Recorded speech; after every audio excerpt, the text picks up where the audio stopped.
ibang ginawa kundi lumaklak ng alak. Wala nang gatas tong anak mo. Ingay ng bunganga mo. Masahol ka pa sa tinamaan ng lintik. Ano ba naman, Eric? Tatay ka na. Dapat naman siguro matuto kang kumayod para sa pamilya mo. Oo na! Sige na! Na, Tama na!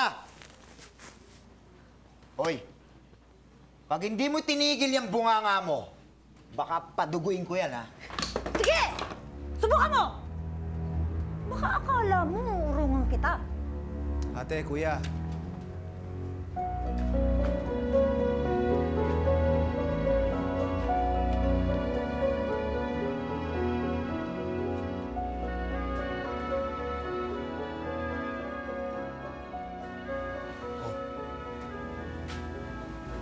Bili ng gatas.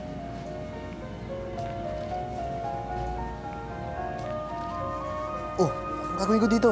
Saan ka pupunta? Saan pa? Ibibili ng gatas ng pamangkin mo.